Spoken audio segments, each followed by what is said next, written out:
Hey everyone, good morning. Welcome to the Teach Better Teams Daily Drop-In, where we are live every single morning, Monday through Friday at 7 a.m. Eastern. You guys know how this works already. It is Friday, so the one and only Brad Hughes is here. We have had a theme all week long, so we're going to kind of wrap that up in a pretty little bow here on a Friday to kick off a new topic for next week. We also have a good news segment. We have some holidays. And we're going to recap the whole week in case you missed any daily drop-in episodes and you want to go back and rewatch. So we are getting started here. Please go make sure you fill up your coffee. It's very important here on Friday, October 15th. And we'll be right back to, I don't know, do something fun.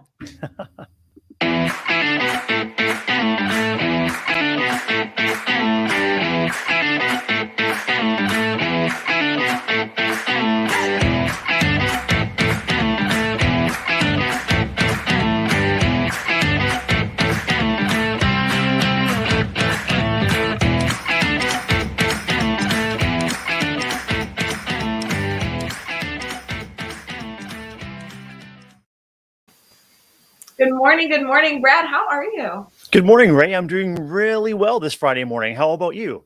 I'm good, except I will admit, because, sake of transparency on the show, my alarm didn't go off this morning. You bounced back really well because, we were here with plenty of time to spare just before we got on the air here at Daily Drop-In. And we had 15, 20 minutes to chat before. Really great way to bounce back, partner. Brad, you cannot lie to people that way. All of you know we did not get up 20 minutes. We did not get up early enough to be sitting here for the last 20 minutes twiddling our thumbs being like, I can't wait for the show to start. I suffer from what my family calls magical thinking. I think that I need just the right amount of time to make it to a deadline or a destination. And I frequently underestimate the amount of time that is needed to get there or be there. Ray Heward and I, full disclosure, are just in time Friday daily drop-in hosts. So we're popping in, we're getting set up. It's good to go, and then on we go. So I'm happy that magical thinking hasn't made me late yet. Brad, okay, first of all, we had to dive into that. I love the concept of magical thinking. But I actually like that we come in and then we don't really have time to talk. We just start the show because then any dialogue we needed to have around the show, we just have live with our family here on Daily Drop-In. So it's totally fun. For sure. And as our viewers and listeners know, once we get started, it's sometimes hard to get us to stop. And so if we were conversing, for 15, 20 minutes before, A, we would be all out of energy. We wouldn't have any great new ideas to share with you. And B, we just might forget to go on air because we'd be going, well, what about this? What have you heard about that? And we just go on and on, right? Honestly, Brad, though, I also love getting your authentic response to things. And so I like that for most of our guests, but especially on Fridays, we don't share any secrets of what each other has prepared. And I like that a real reaction that we're able to have when we're streaming on Facebook, YouTube, Twitter, and Twitch early in the morning. Well, that's what the live broadcast life is all about, isn't it? Just being authentic, being real, being in the moment with people that are tuning in for us and, being in the moment for each other. So tell me about this magic timing thing, because it's Friday. We're going to start out slow, friends. You guys know that we are here every single morning for you, but Fridays we ease into the day. We know it's a Friday morning and we're all getting started. So if you have any questions that you want us to respond to that maybe aren't education questions, throw those in. We'll talk through that first, and then we'll get into the good stuff. But what about this timing? I kind of envisioned you as somebody who's always early, and you're not that kind of person. I'm not. I wish I was, and I know that the people around me wish I was too. But I'm not sure where the thinking process goes, Ray. But I kind of think backwards from the least amount of time that I need, or the actual amount of time, say on Google Maps, that says, okay, you need 12 minutes to make it to location X, and so that's the 12 minutes. And what I forget to take into account is things come up between your, the time that you leave and the time that you're supposed to arrive on your destination. And so frequently, my loved ones and maybe even colleagues think, where's Brad? Is Brad going to I'll show up just on time, or 30 seconds, 45 seconds late, and say, thanks for your patience, just made it in. It's like, yeah, I got to get this magical thinking under control. Okay, wait, though. I think I'm more impressed that you can show up exactly on time or even 30 seconds late. I have some respect for that. But yeah, you kind of forget, it takes time to walk to the car. It takes time to get out of the car. It takes time to maybe get in the car and you have to go fill up, get gas in your car. It adds so much time to your day. Well, I'm not sure how your morning routine is, but frequently I'll start part of my morning routine, and then the next time I look at the clock radio, it's like, where did 20 minutes go? What have I been doing? Anyway, it's magical thinking is something I need to keep working on. Well, I have to say, it's okay, Brad. We work well together. I'm the awkward person that I don't know if if this will resonate with anybody. So please tell me that there is a Teach Better family member that can kind of meet me in the middle here on this concept. But I don't know why, Brad. I don't know if it's my brain. I don't know if it's a personality issue. I don't know. I only work in 15-minute increments. Okay. So I am either always like 15 minutes early or a half an hour early. Like I have no ability to not work in 15-minute increments when it comes to something like beginning, like a time where you have to be somewhere. So someone's like, oh, well, let's meet at 6 o'clock for dinner. And I'm like, okay, my options are to either be there at like 5:45, which is a little too early if you're going to show up for dinner waiting around for 15 minutes, or I show up at 6, or like, I don't know. Yeah. That at least gives you a little bit of lead time. And I think it might mean that you and your Calendly are spending just way too much time together. I'm not sure if that's what that means, but in my school life, we're doing things on the 10s, 20s, and 50s just because of the way our bell times are. Yeah. And so, we'll have a meeting at 11:10 or 11:50 or at 1:20 to, and I wonder if any of our other Teach Better family members are like that too, where Monday to Friday, you live by the bell times. And gosh, there are some days when I wish that I wasn't turning on my heel when I hear a bell. I expect to hear bells on the weekend too, but you live by the bell and you go with it. That I totally understand, but I had this same problem in the classroom because that class would end at like 10:43. But I'm like, I don't have a 10:43 in my calendar. I only have a 10:45. So I'm just going to be 2 minutes late, or I would like be struggling because I'm like, oh my gosh, I thought we had 5 minutes. We only have 3. These are the struggles of life, friends. These are the struggles. Ray, it reminds me of a time shortly after a new a contract was negotiated with elementary teachers that our period length shifted to 47 and a half minutes. Oh my God. And I'm not sure who was watching the 30 seconds on the half minute, but that was an interesting thing to navigate. Oh my goodness. Well, you know what, friends? It's bright and early. It's 7:07 Eastern time right now. And if nothing else, we just want to encourage you to not be late today. Wherever you're going, try and be exactly on time if you have that beautiful skill. I really don't. You should always be a little bit early. Adam threw in the comments, if you're not 10 minutes early, you're late. If you're on time, you're late. So, Brad, that means that Adam is saying, I'm always on time and you're always late. Yeah, and I need to heed Adam's advice. And I often hear, well, if you allowed extra time, it would be more relaxing for you on the journey. And I know that. I'm just not there yet. There we go. I love this growth mindset, Brad. Thanks, Ray. There yet. So perfect. Well, as we get started for this Friday morning, it's good to see all of you. Thank you for throwing in the comments. We love your good morning messages and everything in between. Adam is saying that he actually hit up Starbucks this morning. Not for coffee, though. I don't know what that means. If you say, I'm going to read the message specifically. Good morning, Ray and Brad. I actually hit up Starbucks this morning, ... Not for coffee, though. To me, Brad, maybe in my tired state, my alarm didn't go off this morning. That to me means that he robbed a Starbucks. I don't know. It could be. There may be some obscure and specific menu item at Starbucks there it is right there. Passion tea lemonade and lemon loaf. Wow, that's an amazing double lemon combination. I love lemon. I don't eat enough lemon in my life, but like secret fun fact of Ray, I think one of my favorite foods is lemon. Like I love lemon. Just lemon, Ray, like a slice of lemon or like a lemon wedge or lemon in things or what? No, that's really sour. I feel like that makes my mouth hurt. But like anything lemon, like a lemon poppy seed muffin or like lemon chicken. Like I love lemon. I need more lemon in my life. Ray, I think it was with Katie Miglin, you were discussing candies and M&Ms, and I'm wondering if you have lemon heads in the US and if lemon heads are on your must do or your go-to candy list. We do have lemon heads. Yep. Yes, I think I do like lemon heads, but to be honest, I don't eat a lot of candy. I don't have a lot of instances in my personal life where someone's like, hey, Ray, want a lemon head? Like, that's not something that happens to me. I don't know why. If that's happening to you a lot, I mean, friends, let us know in the comments. But, I can't think of a time when someone said, hey, Brad, would you like a lemon head? No. Yeah. It's a missed opportunity. Maybe today we need to offer each other more lemon heads. I think during Halloween, that happens more often where it's like, hey, Brad, I have a bowl of candy. Would you like something in it? Like that happens more frequently. Or the best secretaries ever that have Right? candy on their desk. Oh, yeah.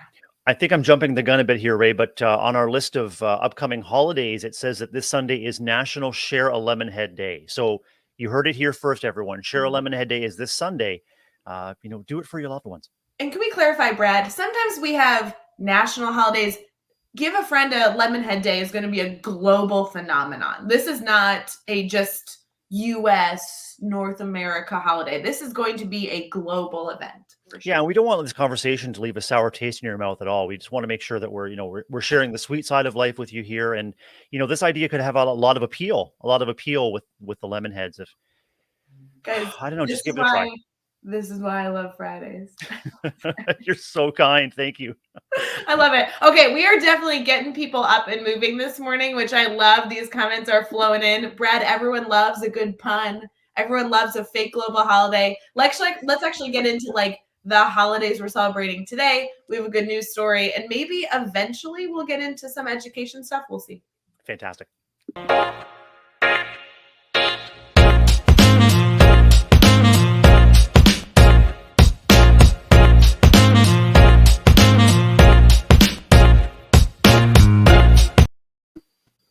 Brad, someday we are going to have a real show like the Daily Drop In that has like a production team where there's going to be like 10 people in front of you that are like holding up cue cards and like hitting the what's that button that like says applause to the crowd, like an Yep. in studio audience, you know what I mean? And one of those days I'm going to be able to refill my coffee on the show because I'm almost out and we're 11 minutes in, friends. Ray, I think at the very most, as the CXO of our Teach Better team and family, you should have a PA, a production assistant, right there with you, just to keep refilling your coffee.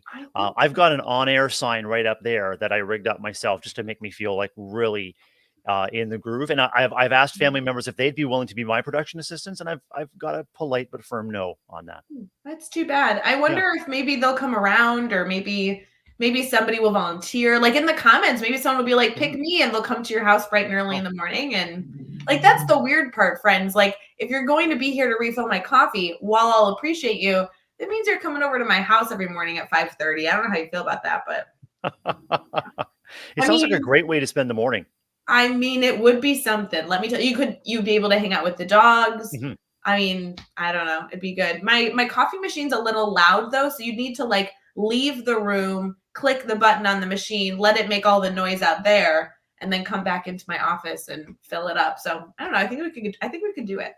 Ray, does the noise come from the beans grinding fresh for you just before they brew?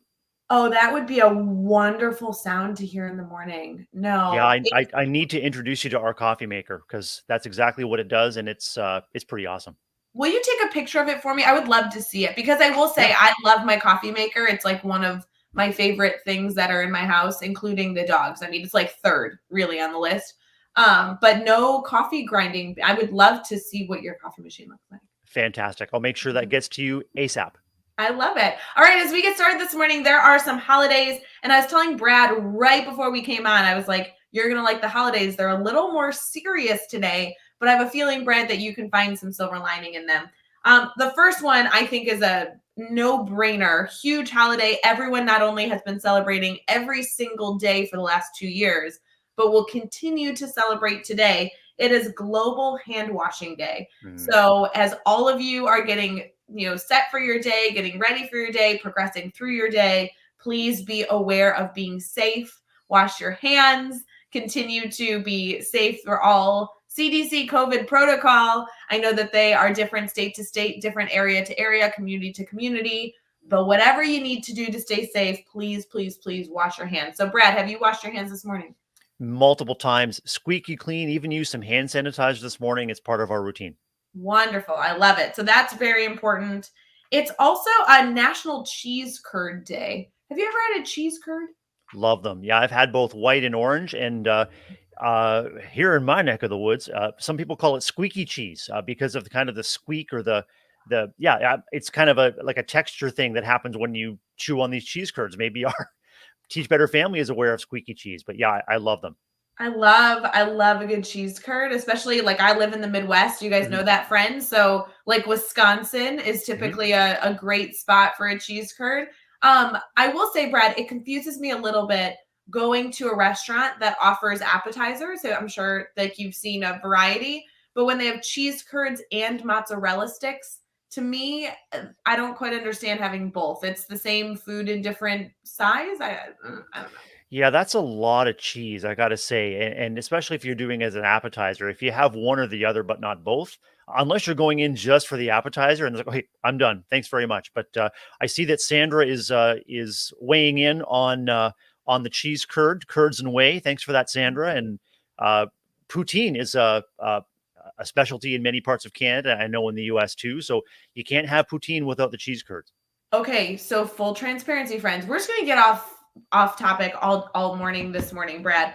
But so I have a celebrity crush on Kelly Ripa. I think Mhm. she's the coolest person ever, and I secretly just like want to be her best friend. I don't know why she hasn't accepted my best friend request yet, but it will happen. She just did a show with Ryan Seacrest on Kelly and Ryan Live where they talked all about poutine because they were like doing a okay, now I'm describing this terribly, but they're doing this like traveling through the globe, whatever. And one of the places they recently were in was Canada talking about poutine. And I had no idea what this was. I just learned about this. So do you have a favorite style of poutine? Like tell me more. I I don't have a favorite style. I love it when it's fresh, hot, and pretty simple. I mean, I think different restaurants will serve you different varieties of their own signature or house specialty poutine with all kinds of different toppings. But I like it simple. You know, cheese curds, gravy, fresh, hot, and maybe a sprinkle of bacon bits on top there. There you go. I don't know that I am a gravy person, but Mhm. I think after like hearing about this, I need to change my thinking. Maybe I just haven't had good gravy. That's Yeah. Ray, a little known fact is that French fries, most people think they originated in France, but they were originally cooked in Greece. really. Yeah, in Greece. Get it, Ingries? All right. I got one more holiday for you, Brad. And this I think is really, really relevant to you. This really feels like a holiday that you would struggle to celebrate. And I just want to challenge you to embrace it, really stay open-minded. It Okay. is National Grouch Day. So Oh, if you I don't know if you have a good like grouchy face, but today's National Grouch Day. So if you're feeling a little off, a little grouchy, just tell people that you're celebrating the holiday. That's all I'm saying. there are times in my day when I maybe just have to close my office door and be a grouch, or maybe I save the best for the folks at work and at home. It's like, what's wrong with you? Are you okay? But yeah, I can embrace my inner grouch anytime. So if you see a student walking down the hall with a sour face, obviously we're walking up and we're saying, "Good morning, how are you?" If they stay grouchy, then you look at them and you say, "Are you celebrating National Grouch Day? That's today, October 15th." They're so good. Thanks for being Right. so And if they've got festive. that sour expression where you can offer them a lemon head, maybe turn that frown upside down. I love it. So good. Brad, do you have a grouch-filled news story for us this morning, or is this one going to be positive? Actually, it's going to be positive, and this is our or of the either or challenge we had last Friday, Ray. Last Friday we had two good news stories. This is the second good news story, and I've titled this "The Nose That Knows." And so I want to start off, Ray, by asking, when was the last time you had an opportunity to sit in or drive away in a new car? Oh, not for a while. I do love my car, but it's a few years old. So not I have not been in a new car in a long time. New car passengers and drivers will often remark on that new car smell. Are you familiar with that? Yes, I am. I love it. What if I told you that car manufacturer Nissan employs a staff member who has enhanced senses to ensure its products have that all important new car smell? Oh my God, tell me more. Yeah, so Peter Carl Eastland is the man with the nose that knows. He's got a master's degree in chemistry and forensic science.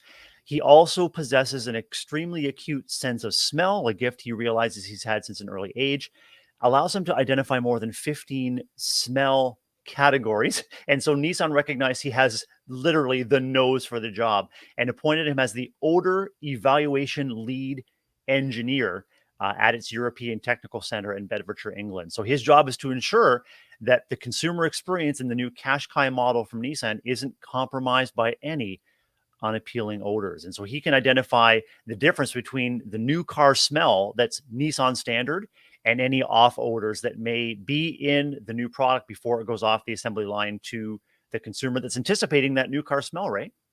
What if that was your job? How would you feel about that, Brad? If I had that specialized talent, Ray, and I was contributing to the company and I felt that I was contributing something good back into the world, I'd be all over it. And this kind of reminds me of, an opportunity to bring this conversation in to our classrooms and into our staff rooms, as each of us has specific talents that add value to our communities or to our workplaces. And so uh, this Peter Eastland has this nose that knows. And so I wonder what unique gifts or talents or contributions our kids and our colleagues are making because of something that's distinct about them. Mm. I want to get paid to smell coffee all day. Uh, I feel like I could do that. I don't I, know what skill I would bring to them. I'd just be like, still smells good, like every time. But I think that would be a cool job. That'd be a cool job. I feel that that's actually a thing. Like, and I was thinking about Adam with his stop at Starbucks. I, I'm I'm nearly certain that coffee manufacturers and brands like Starbucks, or here in Canada, Tim Hortons, they would employ people who are coffee nosers and coffee tasters. And another really interesting nose that knows is someone who's an oenologist, a wine specialist. And in my family, my daughter is a super taster, so she has an extremely acute sense of taste, to the point where there are many there are many flavors that are so strong they're off-putting. And so, someone like that could have an incredible gift for, food services or the wine industry. I think I've always thought that maybe if Megan and I teamed up, I could be the grape grower and the blender, and she could be the noser and the taster, and we could have a family winery startup. Well, see, I was going to ask you, Brad, like if you weren't in education, what job would you go do? That would be such a fun opportunity to work with your daughter and create wine. The Teach Better family, I'm confident, would support you in that. I love it. Oh yeah, I think so. I think we could have our own private label, Ray, and yeah, the sky's the limit. We just have to get, we just have to make sure that our day jobs can get taken care of before we make that shift to our dream jobs. Yes, we are encouraging all Teach Better family members to stay in education. We have a lot of work to do here. We can't have you leaving, but if you were to have a different dream job, I'd love to hear that in the comments. What Hmm. you would go do if you like, pretend money wasn't a factor. Let's pretend like location wasn't a concern. If you could do any job without like disrupting other things that you very much value and love, what would you go do? I would love to hear that in the comments. Kind of get people going, get people thinking this morning, typing their answers. I think, Brad, I got into education by being a dance teacher. Oh, My vision was always that I was going to open a dance studio or own a dance studio of some sort and, kind of teach 5-year-olds ballet. That was kind of the vision. So I think if I had another job that I was going to go do, I'd probably like go back to that realm. I thought that was such a fun job to be able to have. I used to teach point ballet. It was so fun. incredible. I've got a really neat coincidence to share with you, and that is my first principal, whose name is Betty Adams. Betty got her start in education as a dancer and dance teacher as well. After retiring as a principal and contributing to some faculty of education work, she is now in Ottawa, and she is now the academic principal of Canada's National Ballet School. So it's come full circle for Betty. And Ray, it could come full circle for you too. You just never know where those connections are going to circle back in your career.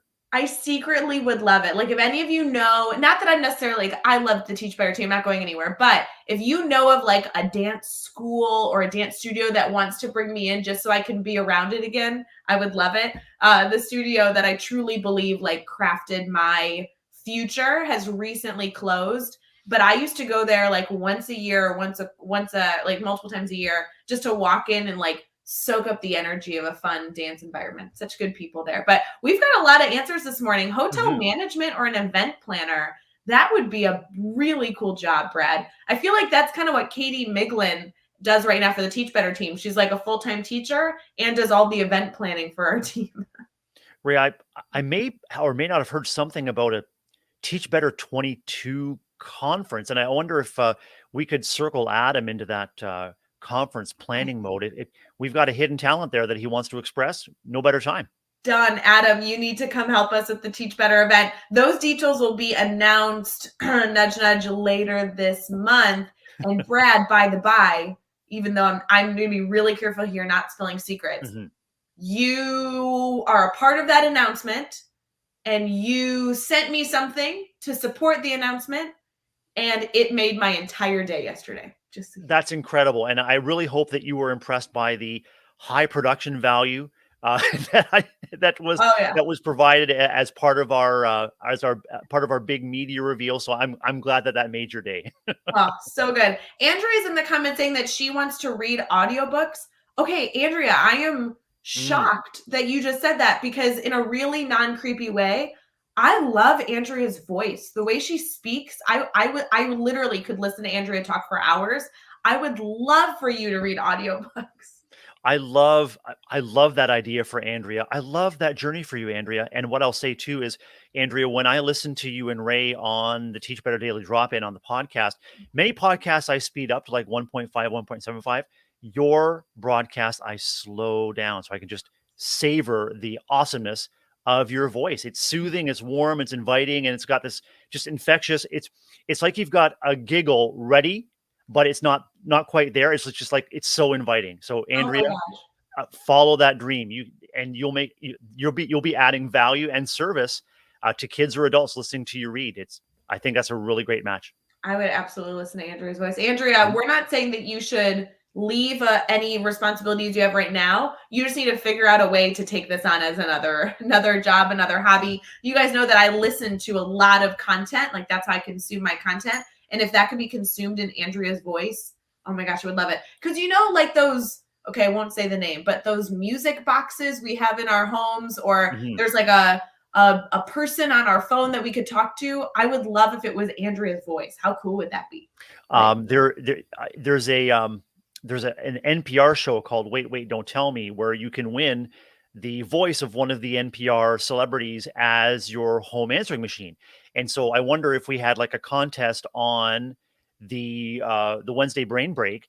Maybe you could have your answering machine be Andrea, or your favorite voice from the Teach Better family. Just going to put that out there.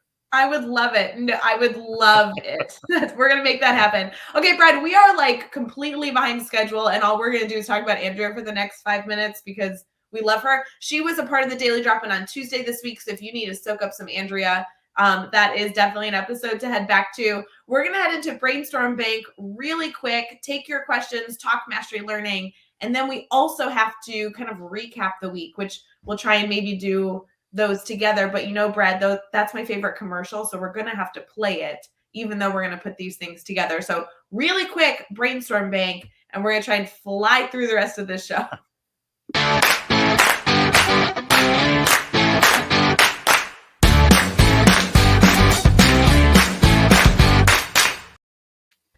All right, friends, happy Friday, October 15th. We have a ton going on this week as we continue to talk about mastery learning. During our Brainstorm Bank segment, you guys know that everything that we do here is just intentionally taking a time to say, hey, do you need anything? If you have questions for us, or if you ever need anybody to brainstorm with, this is a segment where we like to open up the door to say, we are here to support you regardless of what you may have going on. So feel free to put any questions in the comments, and we will be here to support you. Brad, we have had a lot of Teach Better family members as guests this week talking mastery learning, which is obviously a lot of the work that our internal team does. Is we go into districts, we partner with communities, and we support teachers specifically in providing a progressive classroom to their students. I know that this is a topic that we talk about a lot on the team, but you and I have actually never talked mastery learning. So I'm excited to get your perspective on this week's discussion. I'm excited to share it, and I've so enjoyed this week's discussion, and I'm absolutely a mastery learning novice, and something that I found really heartening for myself as someone new to the mastery approach, or maybe any of our listeners or viewers that are new, is that it's likely that in our schools, mastery learning is happening in ways that are packaged or captured in different ways. And so what I've been learning this week in conversation with your guest, Ray, is that mastery learning provides the structure that brings your school community, your school classroom community together to get those things done. And so I've been great. I've been happy to receive some of Ray's ridiculous questions about things. And as a newbie, I have ridiculous questions to share with you too. So as we unpack this, I just might throw a few out there. I think we should. Yeah, I think it's funny, mastery learning is obviously this like massive, massive, massive topic. It's almost comical when we have themes like this. And we've had a few over the weeks that we've been able to relaunch Daily Drop-In, where we're talking about this huge idea in 5 days and 5 hours with different guests and different perspectives. And so I feel like we've been able to touch on this idea this week, just begin to hopefully whet people's taste buds. But truly, this is a topic that you could learn about for years. Many of us have been learning about it and reading the research for years. And more importantly, I love that you summed that up, Brad, that it is a concept that is really just providing the structure, the foundational base for then educators to run with it. So as we've focused on some core concepts throughout the week, there's so many different avenues that we could go in talking about this. So it's been really fun. A couple of things that really resonated with me, Ray. First is peeling back the layers and taking away the mystery of learning goals and targets for kids in a systemic way. We know that kids and adults can pretty much hit any goals that they're aware of, as long as they know what the goals are and they know what the steps are to achieve it, and they know what support structures are in place to achieve it too. The second thing is that it can be a really connective experience between the educator and his or her students. Again, once you peel back the mystery of why we're doing what we do, and as Megan was saying, with middle schoolers especially, or kids that are able to both contribute to but also understand the why, they feel invited into the educational conversation. And it's always great when education is something that happens with kids, not just to them. I couldn't agree more. I think the only reason, this is really a dramatic statement, but my favorite reason for mastery learning is only so I could build a better relationships with students. I know that it's also good and it's effective and blah, blah, blah, blah, blah. I know that part. But for me as a teacher that thrived on that student back and forth joking and dialogue and relationship building, and that is why I feel so confident sticking with mastery learning in a classroom, because I love the opportunities. It opens up so many doors for the teacher to have more contact with the humans in their classroom. I just, that really hits at the core of my own personal why. That's amazing. And by extension too, what I was learning this week is that not only does that relationship between teacher and student flourish, but there's the possibility for relationships among the students to flourish as kids with different levels of mastery support each other in the learning. And it also empowers kids as reflective learners to think, maybe I don't understand that, or maybe I don't apply that, or maybe I don't get it the way I thought I got it after discussing with my teacher or discussing with my classmates, and I can go back. And so there's this amazing, I think it's like a conversation, just like you said, it's a give and take between instruction, practice, reflection, and then moving forward. And then it also provides a system or a framework where kids learn to incorporate the feedback. And I heard Megan say that she was revisiting some concepts and doing some specific teaching on, okay, you've got the feedback, you need to be taught how to incorporate it. I think as teachers, it may be very, very easy in our stressful, busy lives to say, they didn't get it, moving on, or they didn't get it. It must be something about the kids. Maybe the kids do not yet know how to incorporate the feedback or what to do with it. They're eager to please and they're eager to learn. But sometimes, again, we just have to peel back the layers and make those things really clear for the kids. Yeah, Brett, I don't know that we got there on any segment this week, but one of the most important things to emphasize with mastery learning is that self-paced doesn't mean on your own independently. And I think that is one of my most frustrating misconceptions that I try and debunk as quickly as possible when talking about mastery learning. And I guess I don't think it came up this week, but to your point, student-to-student interaction, student-to-student collaboration, teaching, and exploration is essential in classrooms. It's a non-negotiable. Students need to be talking to each other. And so sometimes it makes me weary when educators are exploring mastery learning. They're thinking, okay, all my students are working self-paced on their own. They're mastering content on their own before moving forward. That concept is true, but on your own doesn't mean in isolation. On your own just means you're on your own journey. But just like we all do as we're driving down the street in the car, you're still bumping into people. You're still making turns and joining different groups. You're parking in a parking lot with lots of other cars. You're not just like in a world on your own with no one else to be there to support you, to collaborate with you, to laugh with you. You're just on your own journey of life, which we all are every single day. So super great that was able to come up today, because I think that was a missed opportunity in this week's conversation. What makes the daily drop-in great, and what we've tried to name to everyone, is that this is the beginning of a conversation that can continue, and there are lots of avenues for us to continue the learning, continue the conversation.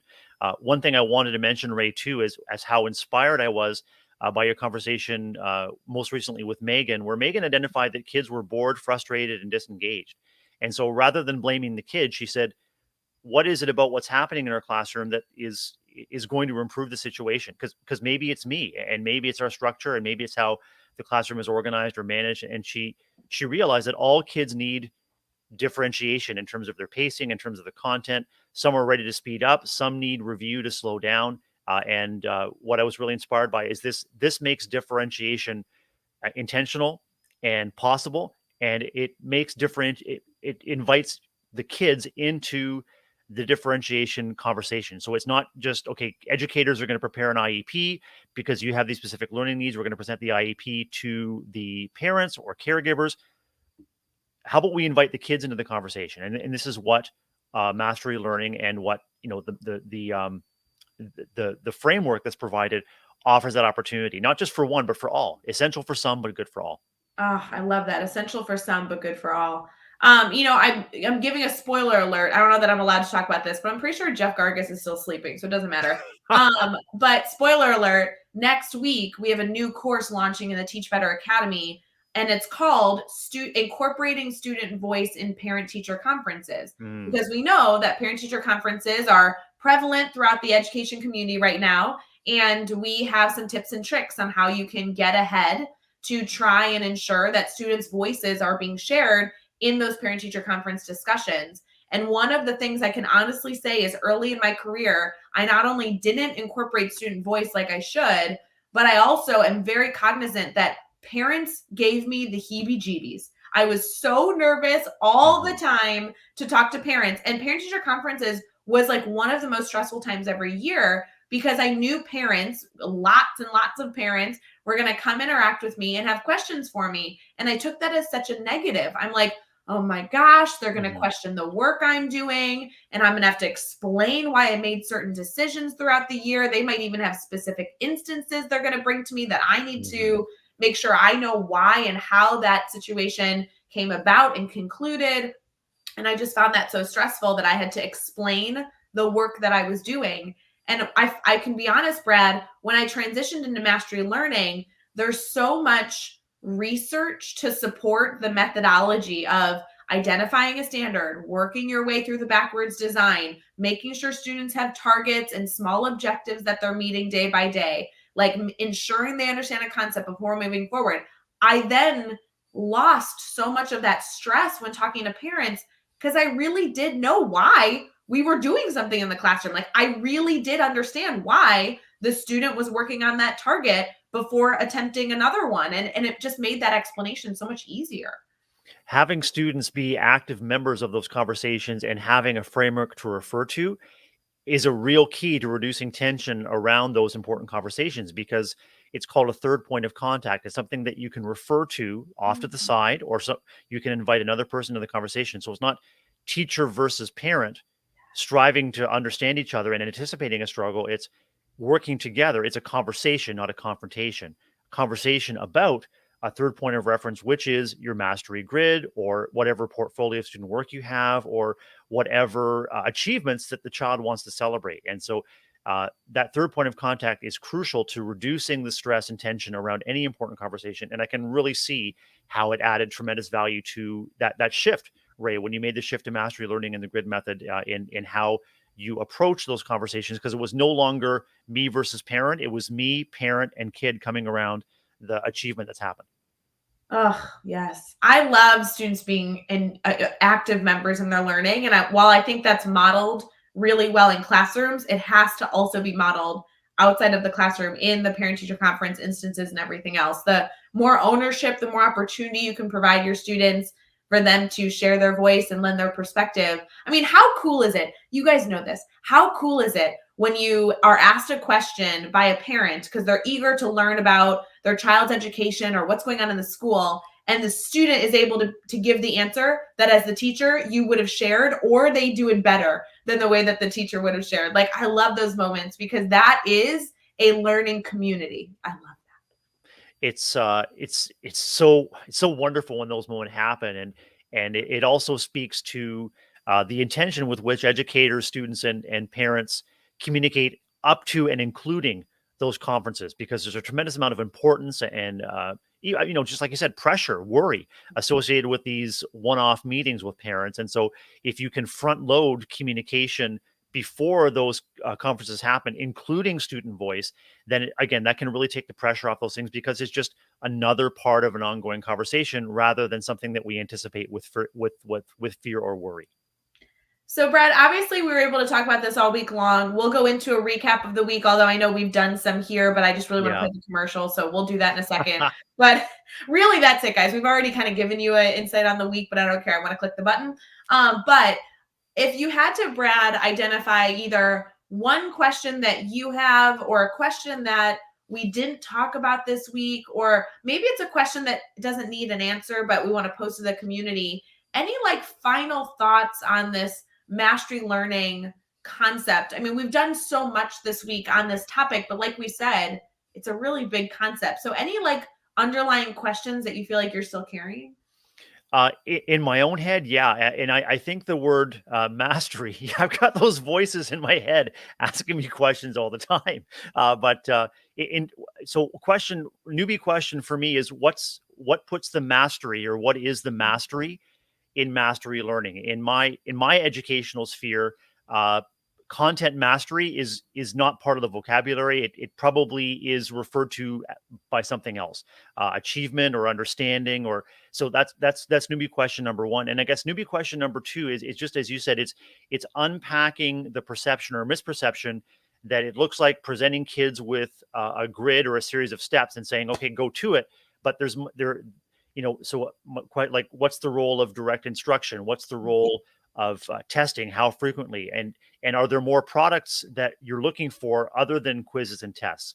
Observations, conversations, and what kind of products? So those are my newbie questions that are still with me as I leave our week together. Oh, those are great newbie questions, Brad. And I love these types of questions, whether they be newbie questions or not newbie questions, because we're all on different journeys throughout this Mhm. process and living in different communities. Vocabulary changes, that doesn't diminish the concepts that we're discussing. So just for the sake of quick transparency, and then obviously there's a ton of resources for our community to continue to explore. When we've been saying the concept of mastery, a student meeting mastery, it's just a student understanding the target, meeting, understanding the standard or meeting the target. So when you say, hey, I really, really, really want this student to be able to add multi-digit integers. And so the concept of meeting mastery was, you as the teacher feel so confident that they carry an understanding to be Mm. successful in that area. And then obviously you're moving on to maybe the next layer that moves into that. So it's a great concept. As we continue to say mastery, we're just talking about you as the educator using your professional experience to say, yep, I feel confident that this student is understanding the idea and can handle another layer of challenge on this concept to continue their growth in this area. So that's a great one. In terms of, layering all these pieces together, your question was, what type of evidence do we look like? I think that really, that door opened for me when I moved into mastery learning. And obviously that's a huge concept, but we've been talking a lot about this framework, quote unquote, right? Finding a mastery learning framework that a teacher can work within. What I love about the grid method, and you've heard me talk about this week, is that yes, the framework, the teacher side, the content side is great. That's super duper helpful. But for me, I need the practical, the classroom management side to be able to facilitate whatever content I'm doing. So I love that you need both. And for me, opening up a mastery learning classroom, you're able to actually take in so much more evidence of learning. We did talk a lot this week on formative and summative assessments and using assessments to evaluate student understanding. But I think one of the things I've always loved about a mastery learning classroom is that because I am not the content delivery system for the full 47 and a half minutes in a classroom, it gives me the time to step back and look around the room and take in evidence on a constant basis. Like small 30-second conversations with students gives me so much information. And when I'm so busy talking at the students rather than interacting with the students, I don't get the same information. So while that wasn't quite an answer for you, Brad, in terms of the deep question you asked, I think the answer overall is yes, classrooms should be an organic ecosystem of learning, and it shouldn't just be small isolated instance where you're gathering data, but even moments when you are talking with a student and then turning to look across the room at a student, that in and of itself is collecting data. And how cool is that teachers get to be able to do that on a constant basis. So neat.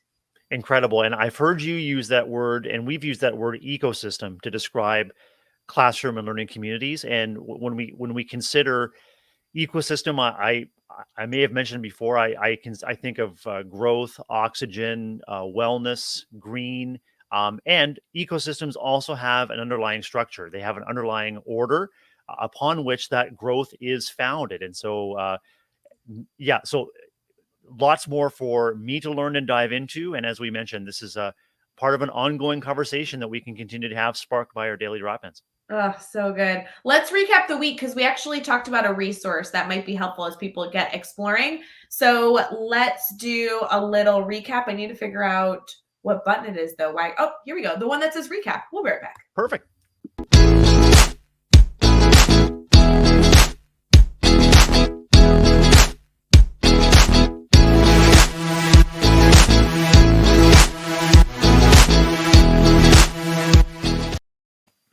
Brad, I think we just do a daily drop-in where we click all the commercials in a row and compare the audio. I think we'll do that. So yeah, we'll unpack each audio. We can do like a technical unpacking of it. Beat count and pitch or key, and then we can actually take a look at and unpack the emotions around it. But that's the one that just hits. That means we're recapping our great week here at Daily Drop In. I know. I just want to like put a numerical scale, grade on each one that is like, what's the danceability of this tune? What's the danceability? Yeah. Like that one always gets me. Good morning, everyone. We're so thrilled that you've been able to join us for Daily Drop-In. We've been all over the place during this hour segment, and we have just had such a blast. We started this morning with a little bit of fun, and then we got into holidays, and then we talked about good news stories. We've been talking about mastery learning in terms of our brainstorm bank, taking questions. And now we're kind of recapping the week. And this is kind of the last focus of our Friday, being able to say, hey, how'd this week go? If you missed anything, head back to these resources, go back and listen to an episode. And then obviously we have a new theme starting next week. So it's wonderful to have you here. Brad, we had some really good discussion. I think one of the most noteworthy things is that if you did not join Wednesday was a wonderful time with the one and only Katie Miglin, who's on our team. But what I loved is that at the very, very end of Wednesday, we always have recommendations for educators to go look at other resources to continue their exploration. And while we normally wouldn't do this, our recommendation this week was teachbetter.com/thegrid method, because as I said on Wednesday, and I wholeheartedly believe it, whether you choose to use the Teach Better Team framework of mastery learning or another framework, go explore, go compare and contrast, find the one that works best for you. I am biased. I love the grid method. It changed my life. But please go look at other things.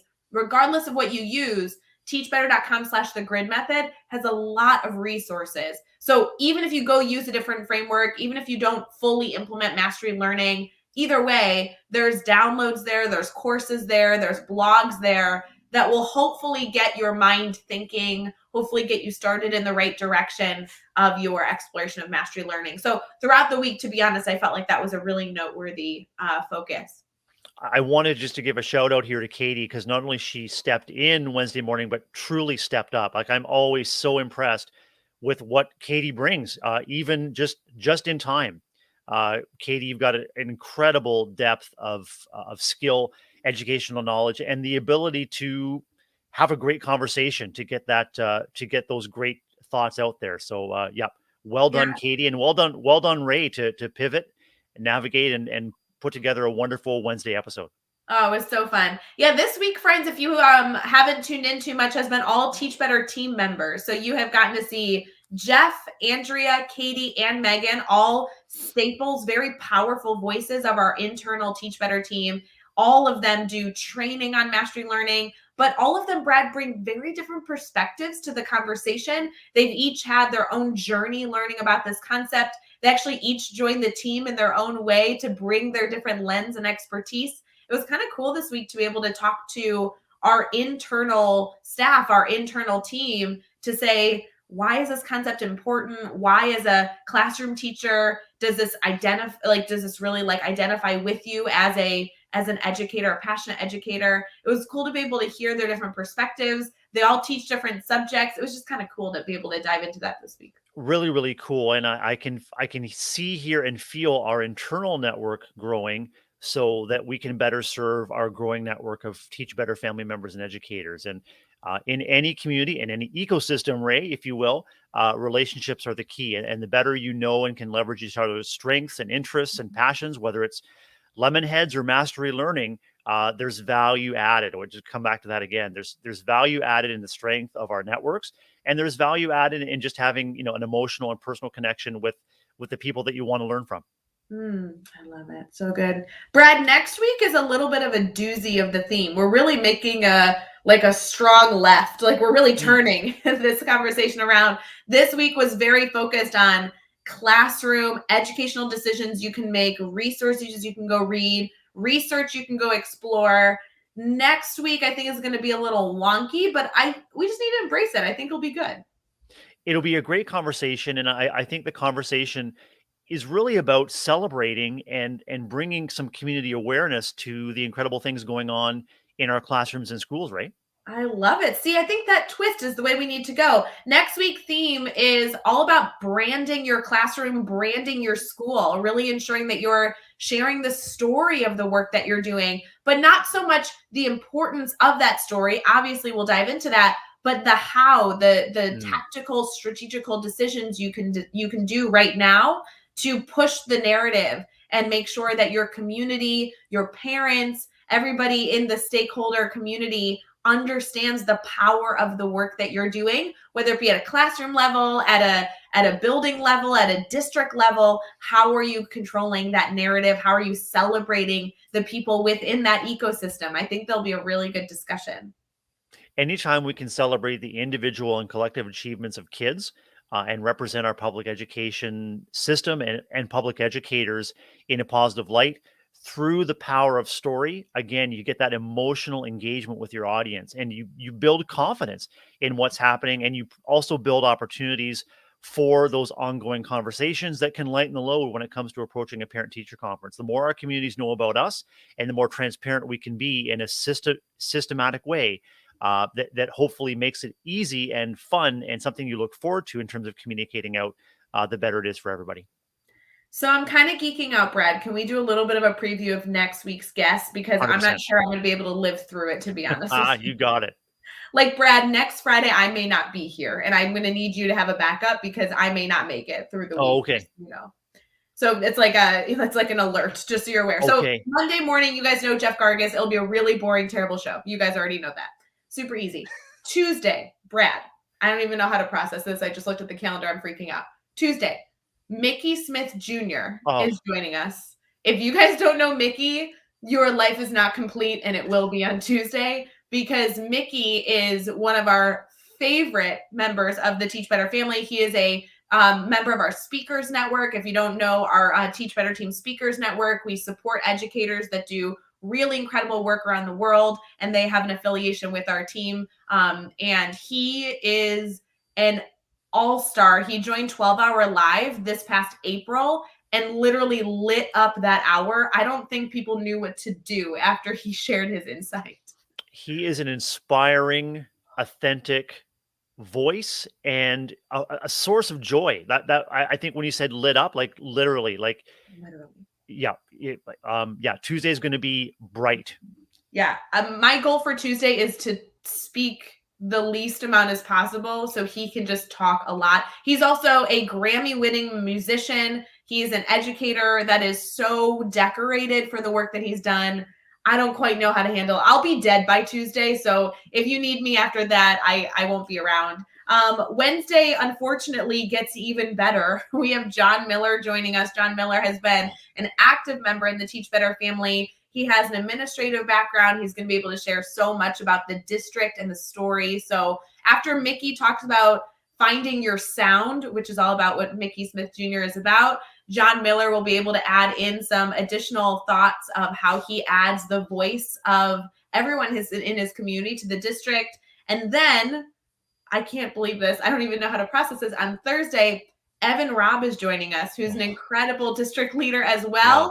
And he is literally a powerhouse in sharing the story of not only his teachers, but his school community. So, and then Brad, we're together Friday, which I feel like is going to be the biggest disappointment of the week because we're going to have had this high Tuesday, Wednesday, Thursday, and then they'll just get us. I don't know. Yeah, I think we should just show up in pajamas and house coats and just kind of roll in and say, "Oh, hey, yeah, great week. Okay, we'll have a pajama day together on Friday." Yeah, it'll be good. I think that's probably the plan. Okay. So Brad, knowing that, we'll just really bring the house down on Friday. It's going to be PJ day. We'll make a lot of mistakes. It'll be fine because the week will be too good. We need to bring people down to reality after that. Exactly right. And it's all about keeping people grounded and humble. And gosh, Ray, you and I can do that. If there's no other team that can do that on a Friday morning after a great week of learning, yeah, we can handle that. We'll bring things down to earth. I will say, Brad, last week, I think it was, or maybe it was this week, I asked for a wellness check. I was live with Jeff. And I was telling people that I was cleaning out my inbox. Oh, because of you. You're the reason last week when you told me I need to clean out my inbox. You really messed me up this week. I'm very upset with you. I forgot to tell you. Yeah, I've been feeling that burn all week. It's been awful. Yeah. And I told people Monday, I was like, you need to do a wellness check on me. I'm not sure how I'm going to do cleaning out my inbox. I don't know how I'm going to do interviewing these three gentlemen next week. I'm going to be a mess. So if you've ever cared about me more, I need a little bit of a wellness check after next week's interviews because I'm going to be these gentlemen. I'm so excited. It's going to be so good. Just pop a send help message on your Instagram or Facebook story. Let us know. We'll be here for you. Yes. I also think I'm going to be really not productive. These people are going to be such a phenomenal conversation that I'm going to get off live and I'm going to be like, okay, I'm done for the day. I cannot do anything as good as what we just beeline to the coffee shop and recharge and repeat. It'll be good. So good. Well, Brad, thank you for joining us this morning. I always love chatting with you. Next week is going to be ridiculous. This week was ridiculous. I so appreciate that we're able to recap these weeks every single Friday. We always have fun, so I appreciate it. Me too. It's a fantastic start to my Friday, and we hope it's a great start to all of our Teach Better family viewers and listeners. And as you have said all week, just get out there and make this the best Friday ever. It's going to be so good. For all of you, we hope you have the best Friday ever. And if, of course, you need anything, please feel free to reach out. We're always here. So please 100%. Enjoy your last sips of coffee. I won't lie, I'm out. So I'm going to go get some more. Brad, I hope you have a phenomenal day and hopefully get some coffee. And don't rob any Starbucks like Adam. That would be a really bad idea. I won't. I'm going to send you lemon heads and a picture of my grinder coffee maker. So we'll get you set up there in Chicagoland. Have a wonderful Friday. I love it. Please make sure you are washing your hands today for Global Wash Your Hands Day. And we will see you Monday morning bright and early to kick off another week of Daily Drop-In where we are live every single morning, Monday through Friday at 7 a.m. Eastern, streaming on Facebook, YouTube, Twitter, and Twitch. Or if you're listening after the fact on Teach Better Talk podcast, we appreciate you. Have a wonderful Friday, friends. See you later. See ya.